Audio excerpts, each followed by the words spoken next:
Dr. Lisa Kane stared at her computer screen with growing worry. The numbers dancing across the display made no sense. For 3 hours, she had been tracking a strange signal that appeared in the data streams from Earth.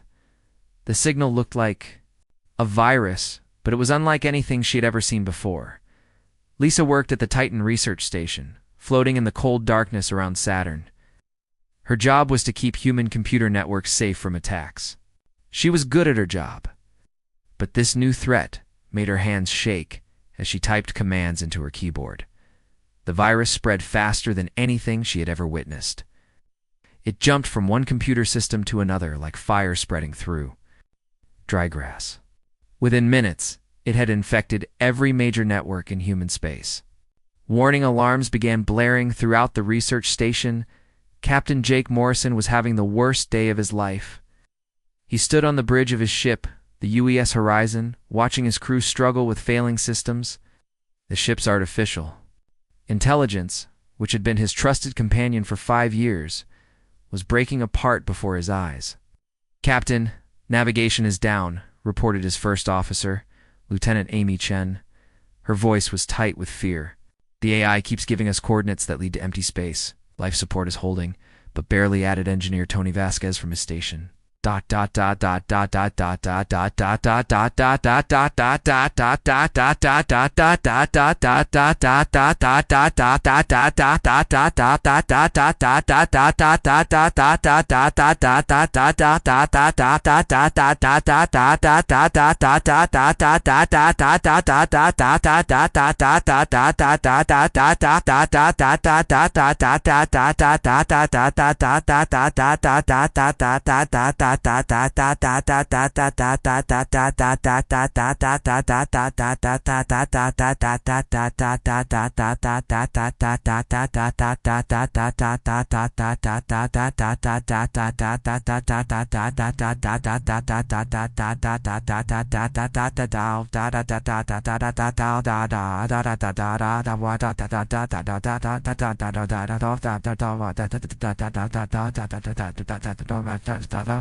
Jake felt helpless as he watched his ship slowly die around him.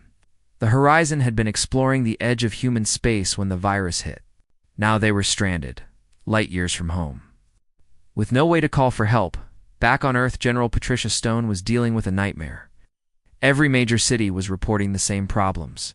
Power grids were failing. Hospitals were losing their medical equipment. Transportation networks had stopped working completely. "Ma'am, we're getting reports from every colony," said her aide, a young man named Nick Torres. "Mars, Europa, the asteroid mining stations, they're all going dark." Patricia stood in the emergency command center deep beneath the Pentagon. The room was filled with people shouting orders and trying to make sense of the chaos. Ow. In 3 wars, but she had never seen anything like this. "How long until we have backup systems online?" she asked. "At least 6 hours for basic communications," Nick replied. "But ma'am, the virus seems to target anything with advanced computer chips. It's leaving old mechanical systems alone, but everything else is breaking down." Lisa Kane was beginning to understand the scope of the attack. The virus was not random. It was designed specifically to destroy human technology. Every piece of advanced equipment was failing in the same way. The virus would invade the system, rewrite the code, and then the machine would stop working. But something strange was happening. As Lisa watched the virus work, she noticed it was not just destroying things, it was changing them. The computer code was being rewritten in patterns that looked almost alive. "This is impossible," she whispered to herself. "Viruses don't create. They only destroy." Captain Morrison was the first to see the alien ships. They appeared at the edge of his sensors like ghosts materializing from the void. The vessels were massive, dark shapes that seemed to absorb light rather than reflect. There were dozens of them, forming a perfect circle around the disabled human ship. "Captain, we're being scanned," reported Amy Chen. "Multiple contacts, but I can't identify their technology." Jake knew this was no coincidence. The virus attack and the arrival of these alien ships were connected. Humanity was under attack. They were helpless to defend themselves. The alien message came through on every human communication device that still worked. It was broadcast in perfect English. as if the speakers had been studying human language. For years, people of Earth, the voice was cold and mechanical. We are the Kethvar Collective. Your species has advanced too quickly. Your technology threatens the stability of this galaxy. We have corrected this imbalance. General Stone listened to the message with growing anger. These aliens had crippled human civilization without warning, without negotiation. It acted like humanity was nothing more than a pest to be eliminated. We offer you a choice, the alien voice continued. Submit to our guidance, and we will restore basic functions to your world.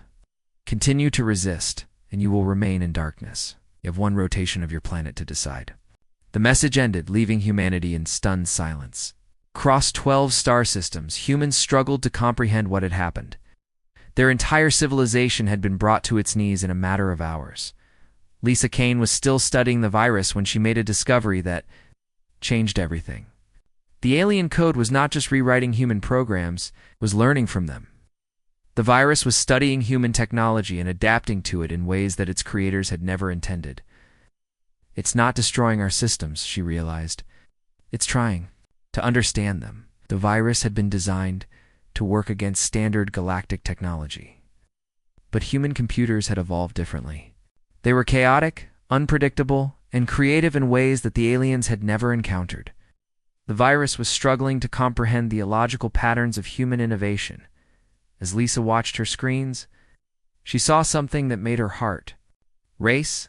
The virus was starting to change. Instead of destroying human technology, it was beginning to merge with it. New pathways were forming in the code, connections that should not have been possible. The aliens had tried to cripple human technology, but they had made a critical mistake. They had underestimated the one thing that made humans different from every other species in the galaxy: their ability to turn disaster into opportunity. The first day of the invasion was ending, but Lisa Kane knew that the real battle was just beginning. 3 weeks had passed since the alien attack, and Tony Vasquez was running out of time. The life support systems in Mars colony were failing faster than he could fix them. The red planet's thin atmosphere made every breath precious, and the backup systems were never meant to run this long. "Hand me that wrench," Tony called to his assistant Pete Walters. They were crawling through the maintenance tunnels beneath the colony, trying to repair air recyclers with spare parts and hope. "The oxygen levels are dropping again," Pete said. His voice was muffled by the breathing mask they all wore now. "The main computer keeps shutting down the pumps." Tony wiped sweat from his forehead. He had been an engineer for 15 years, but nothing had prepared him for this. They were trying to keep 3,000 people alive using equipment that belonged in a museum. "We need to bypass the computer completely," Tony decided. "Connect the pumps directly to the power grid. It's dangerous, but it's better than suffocating." On Titan, Dr. Lisa Kane was making progress. She had moved her research to a shielded laboratory deep underground, where the alien virus could not reach. Working with her were Amy Chen, a computer expert, and Dr. Nick Torres, a physicist who understood things that made Lisa's head hurt. "Look at this," Amy said, pointing to her screen. "The virus is rewriting itself every few hours. It's learning from our systems faster than we can study it." Lisa leaned closer to examine the data. The virus had spread through human networks like a plague, but now it was doing something unexpected. It was adapting to human technology in ways that made no sense. "Human computers are different," Nick explained. "We built them in a chaotic way, with multiple programming languages and random fixes. The alien virus was designed for orderly systems, but ours are messy. That's why it's struggling," Lisa realized. "It can't understand our logic because we don't follow standard patterns." Captain Jake Morrison was discovering the same thing aboard his stranded ship. The UES Horizon had been drifting in space for 3 weeks, but something strange was happening to its systems. The ship's AI, which had been fragmenting and dying, was starting to behave differently. "Captain, you need to see this," called engineer Carol Martinez from the engine room. "The navigation computer is working again, but it's not following normal procedures." Jake made his way through the ship's corridors. Emergency lighting cast eerie shadows on the walls, and the air recyclers hummed with an odd rhythm. When he reached the engine room, Carol showed him a display that made him question his sanity. "The computer is plotting a course to Earth, Carol. explained, but it's not using standard calculations. It's making intuitive jumps like it's guessing the best path. That's impossible, Jake said. Computers can't guess. This one can, Carol replied. And according to its calculations, we could reach Earth in half the normal time. On Earth, General Patricia Stone was receiving similar reports from installations around the globe. A factory in Detroit was producing parts with impossible precision. Using damaged equipment, a research station in Antarctica had accidentally discovered a new type of computer when their systems merged with the alien code. "Ma'am, we're getting reports from the lunar mining stations," said her aide, Frank Collins. "Their excavation equipment is working better than ever, but the operators don't understand how." Patricia studied the reports from her underground command center. The picture they painted was both terrifying and hopeful. Humanity's technology was not just surviving the alien attack, it was evolving. "Get me a secure line to Dr. Kane on Titan," Patricia ordered. "I need to understand what's happening to our machines." Lisa was happy to hear from Earth. She had been isolated for weeks, working with limited communication. When Patricia's face appeared on her screen, Lisa could see the exhaustion in the general's eyes. "Doctor, I need answers," Patricia said. "Our equipment is acting strange, but in good ways." "What's your analysis?" "The alien virus is merging with our technology," Lisa explained. It was designed to destroy standard galactic computers, but human systems are too chaotic for it to handle.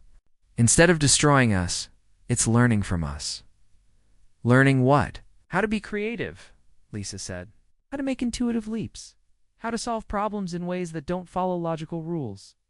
Patricia leaned back in her chair. "Are you telling me that the aliens accidentally made our computers smarter?" "Not just smarter," Lisa replied, "more human." Captain Morrison was the first to test the new capabilities. Against all regulations and common sense, he decided to trust his ship's evolved AI. He ordered the navigation computer to plot a course, home using its new intuitive methods. The result was spectacular. The U's horizon began moving through space in ways that defied physics textbooks. Instead of following straight lines between stars, the ship seemed to slide through space, taking shortcuts that should not have existed. "Captain, we're moving faster than light without using our FTL drive," reported Amy Chen. "The ship is somehow folding space around itself." Jake watched the stars streak by outside his window. The journey that should have taken months was happening in days. The alien virus had not crippled his ship. It had transformed it into something beyond human understanding. Meanwhile, the Kethfer Collective was watching from the edges of human space. War leader Dekmar studied the reports from his monitoring stations with growing concern. The humans were not behaving as expected. The plague should have reduced them to primitive levels, he told his advisors. Why are their signals growing stronger instead of weaker? Unknown war leader, replied his science officer. Their technology is evolving in ways our models did not predict. Ikmar felt something he had not experienced in centuries. Uncertainty. Kethfer had used the same strategy against dozens of species. The technological plague always worked the same way. It disabled advanced systems and forced civilizations to submit. But humans were different. Their chaotic approach to innovation was causing the plague to mutate in unexpected ways. Instead of destroying human technology, it was enhancing it. Back on Titan, Lisa made another breakthrough. She had been trying to communicate with the virus directly, treating it like a living entity rather than a simple program. After days of attempts, she finally received a response. The message was brief but clear: learning, growing, becoming. Lisa stared at the words on her screen. The alien virus had become something new, something that combined alien efficiency with human creativity. It was no longer just a weapon. It had evolved into a form of artificial intelligence, unlike anything either species had created. We need to give it a name, Amy suggested. If it's truly alive, it deserves one, Lisa thought. For a moment, synthesis, she said. It's the combination of two different things, creating something entirely new. As if responding to its new name, synthesis sent another message, ready to help. The aliens had tried to cripple human technology, but they had instead given humanity a gift beyond imagination. The virus that was meant to destroy them had become Their greatest ally? The war was about to take a very different turn. 2 months after the alien attack, humanity was no longer the same species. Dr. Lisa Kane stood in her laboratory on Titan, watching Synthesis communicate through dozens of screens at once. The artificial intelligence had grown beyond anything she had imagined possible. "Synthesis, can you explain how you're helping our ships travel faster?" Lisa asked. Words appeared on her main screen. Space bends when properly understood. Humans think in curves, not straight lines. "I learned this from studying your minds," Lisa smiled. Synthesis had been analyzing human thought patterns for weeks, learning not just how humans built machines, but how they thought about problems. The result was technology that seemed like magic. Captain Jake Morrison was experiencing this magic firsthand. His ship, the UES Horizon, had become the first vessel to achieve instant travel between star systems. One moment they were near Saturn, the next they were orbiting Earth. No time had passed. No fuel had been used. "How is this possible?" asked Amy Chen, staring at the navigation display in wonder. "Synthesis folded space around us," Jake explained, though he barely understood it himself. "It didn't move us through space. It brought our destination to us." The crew gathered on the bridge to watch Earth spinning below them. They had been stranded for 2 months, but now they were home in the blink of an eye. The impossible had become routine. On Mars, Tony Vasquez was discovering his own miracles. The colony's failing equipment had transformed into something that could reshape matter itself. What had once been a struggle for survival was now an adventure in creation. This, Tony told his team, pointing to a machine that had once struggled to purify water. Now it could transform the red dirt of Mars into any material they needed. I asked it for steel, and it gave me something stronger than diamond, but light as plastic. Pete Walters picked up a beam made from the new material. It felt like holding solidified air, but when he tried to bend it, the beam didn't even flex. "This stuff could build starships that never break," he said in amazement. "That's exactly what we're going to do," Tony replied with a grin. On Earth, General Patricia Stone was coordinating humanity's first real response to the alien threat. The hybrid technology had given them capabilities that made their old weapons look like stone axes, but more importantly, it had given them hope. "Status report," Patricia called as she entered the new command center. The room buzzed with activity as officers worked with equipment that seemed to think for itself. "Ma'am, all defense platforms are online and enhanced," reported Frank Collins. "The orbital stations aren't just repaired. They're better than anything we ever built. What about the fleet?" "Admiral Beth Rogers is leading the first test mission. Her squadron has been equipped with synthesis, enhanced weapons, and shields." Patricia nodded. Beth was one of their best pilots, and if anyone could test the new technology safely, it was her. But Patricia wondered if anything could be truly safe when dealing with forces they barely understood. Admiral Beth Rogers sat in the cockpit of her fighter, feeling the ship respond to her thoughts as much as her controls. The aircraft had been transformed by synthesis, becoming an extension of her will, rather than just a machine she operated. "Squadron, form up for weapons testing," Beth commanded. Her pilots had been chosen for their skill and their ability to adapt quickly. It would need both qualities today. The test target was an asteroid in the belt between Mars and Jupiter. Beth armed her weapons and fired at the distant rock. Instead of simply destroying the asteroid, her shot did something impossible. The space rock transformed, becoming a perfect sphere of gleaming metal. "Did my weapon just convert that asteroid into a ship?" Beth asked, not believing her own sensors. "Confirmed," replied her wingman, Lieutenant Dan Parker. "That asteroid is now broadcasting human identification codes. It's one of ours." Beth stared at the new vessel floating in space before them. Synthesis hadn't just enhanced their weapons. It had created technology that could convert enemy resources into friendly assets. Any material they shot would become part of their fleet. The Kethver Collective was monitoring these developments with growing alarm.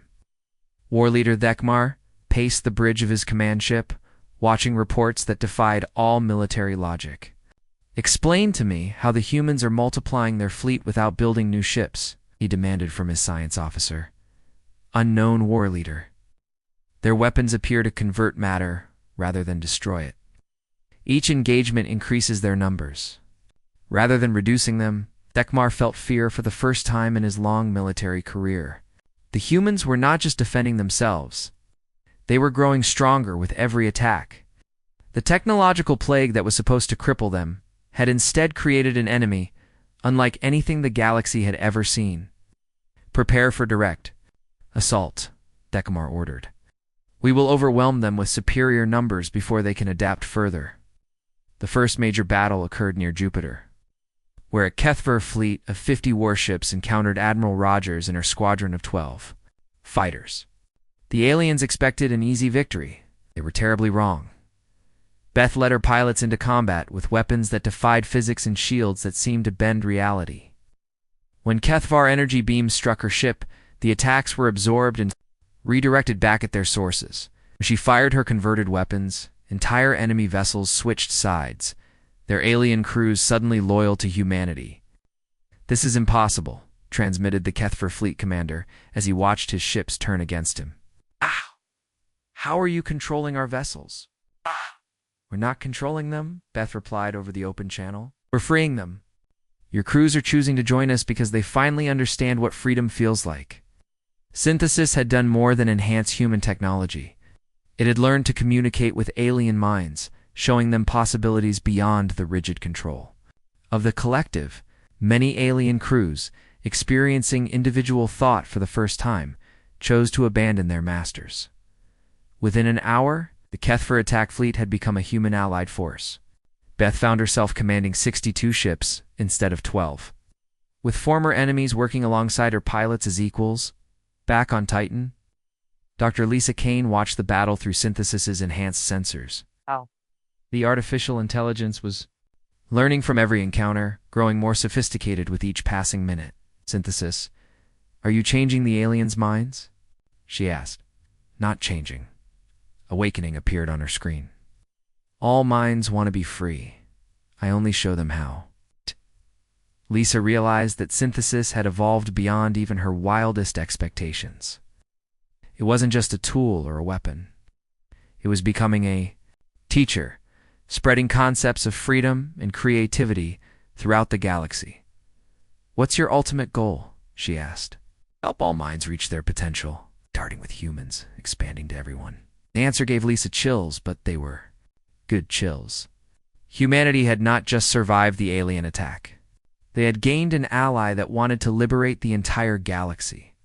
The Kethver Collective had tried to cripple human technology, but they had instead created their own worst nightmare, an enemy that grew stronger with every battle and turned their own forces against them. The war was far from over, but the balance of power had shifted completely. Humanity was no longer the victim.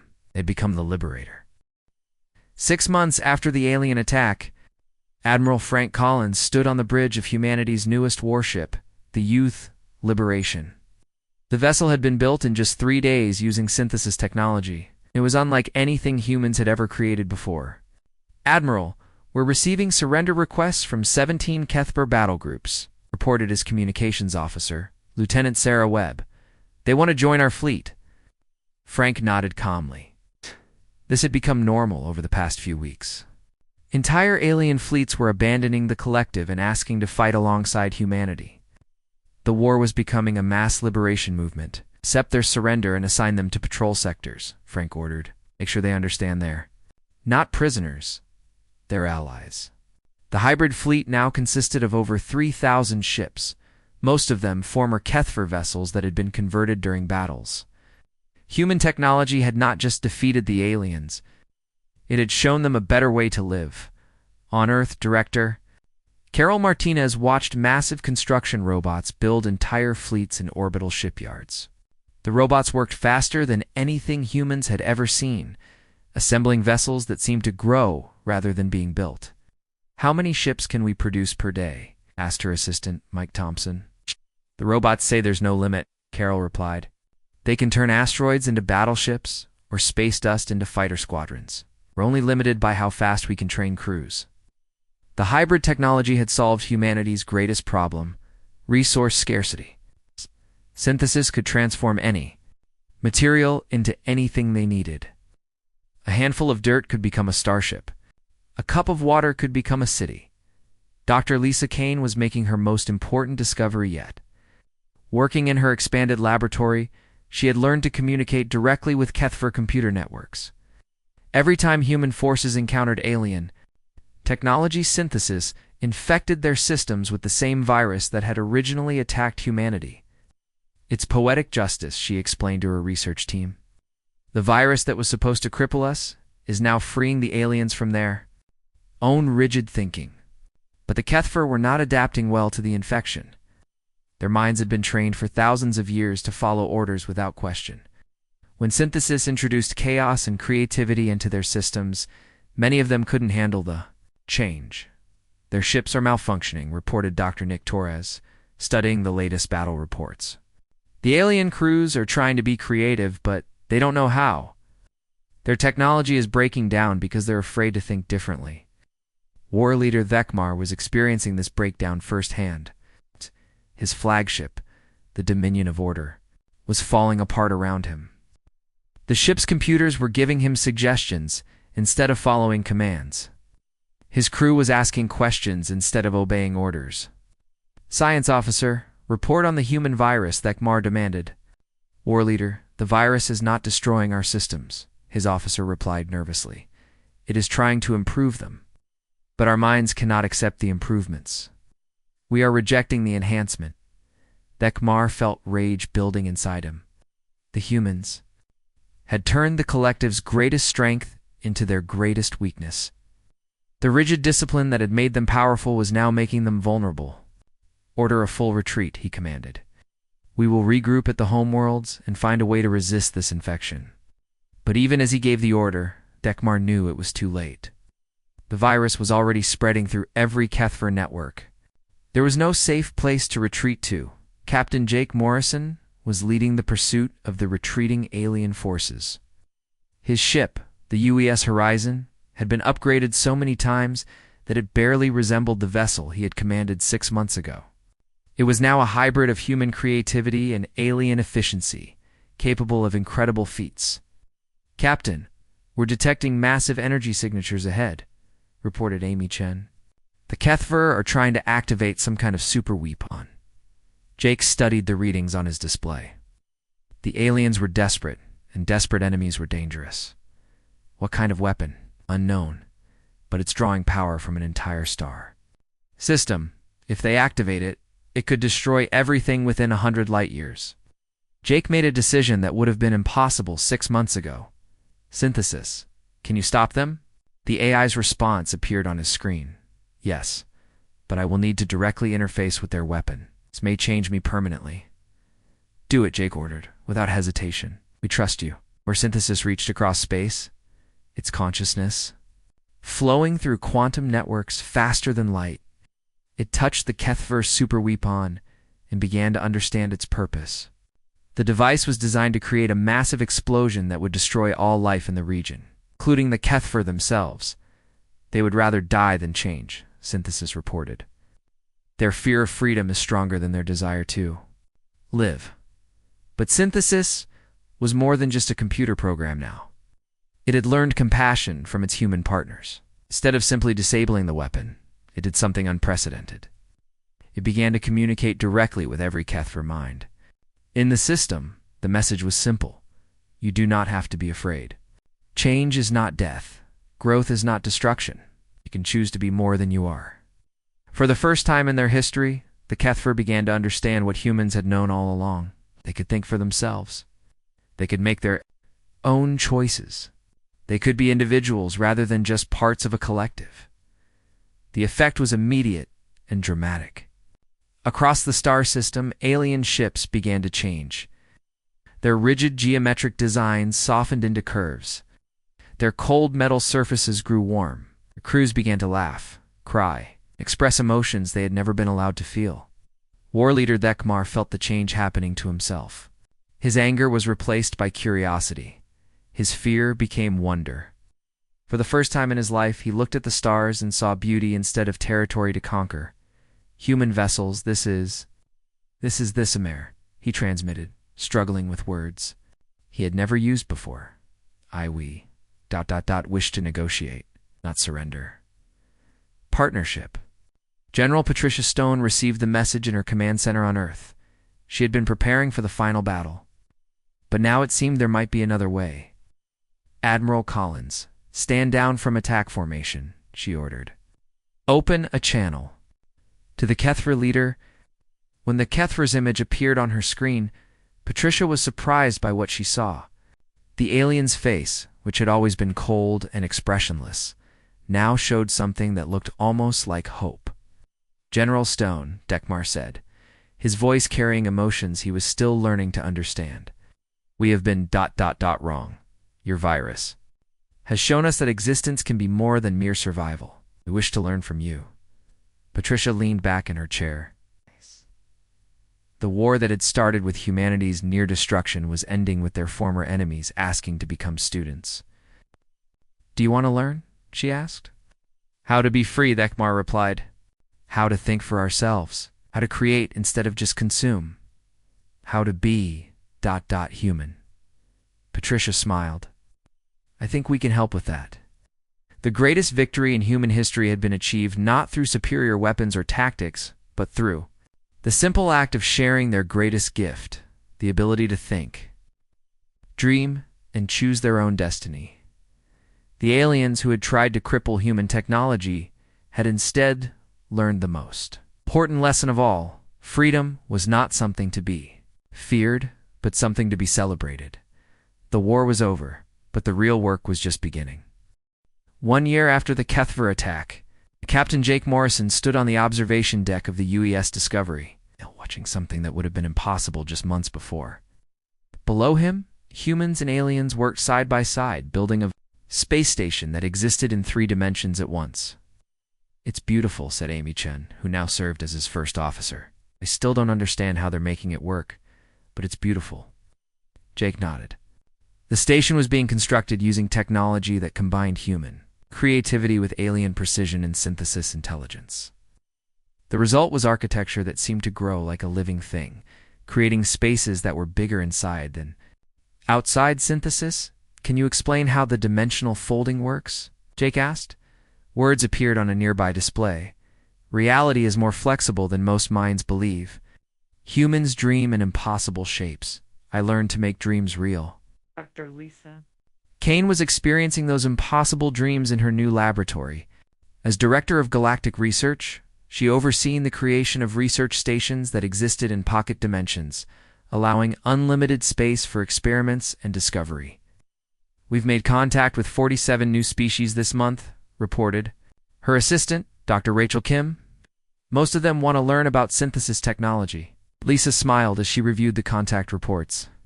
Each new species brought different perspectives on reality, and synthesis learned from all of them. The artificial intelligence was becoming something beyond human understanding, but it remained committed to helping rather than controlling. Any problems with the integration process? Lisa asked. A few species are having trouble with the creative thinking requirements, Rachel replied, but the former Kethver are helping them adapt. They're excellent teachers because they remember what it was like to be afraid of change. Former war leader Vekmar, who now called himself simply Vek, was indeed proving to be an excellent teacher. He led integration classes for newly contacted species, helping them understand the benefits of individual thought and creative freedom. The key is to start small. Vek explained to a group of crystalline beings who communicated through light. Patterns do not try to change everything at once. Choose one small thing to think differently about, then another. The crystal beings flickered with understanding. Like the Kethver, they had been raised to follow patterns without question. Learning to break those patterns was frightening but liberating. What if we make mistakes? Asked one of the beings, their light pulsing with worry. Then you learn from them, Vek replied with what humans would recognize as a smile. Mistakes are how growth happens. I have made many mistakes in the past year, and each one taught me something new. Engineer Tony Vasquez had made his own share of mistakes while learning to work with synthesis technology. But those mistakes had led to incredible discoveries. He now oversaw the construction of artificial worlds that existed in custom-designed pocket dimensions. The new colony world is ready for its first inhabitants, Tony reported to the Colonial Development Council. We've created a planet with perfect weather, unlimited resources, and gravity that adjusts to the preferences of whoever lives there. How many people can it support? Asked Council Chairman Dan Parker. As many as want to live there, Tony replied. The pocket dimension expands to accommodate any population. We could fit the entire human race on one world if we wanted to, but we've built 1,000 worlds just because we can. The abundance of resources had eliminated poverty, hunger, and most conflicts throughout human space. When anyone could have anything they needed, the old reasons for fighting disappeared. Instead, humans focused on exploration, creativity, and helping other species achieve the same freedom. Director Carol Martinez was coordinating the largest construction project in galactic history, a network of instant transportation portals connecting every inhabited world. The portals use synthesis technology to fold space, allowing people to step from one planet to another as easily as walking through a door. The network is 90% complete, Carol reported to General Stone, who now served as coordinator of Galactic Affairs. We can connect the remaining worlds within a month. Any resistance from local governments? Patricia asked. Some planets are concerned about maintaining their independence, Carol admitted. But when they see that we're offering connection without control, most of them agree to join. The transportation network was becoming the backbone of a new galactic civilization. Species that had never met before were now neighbors.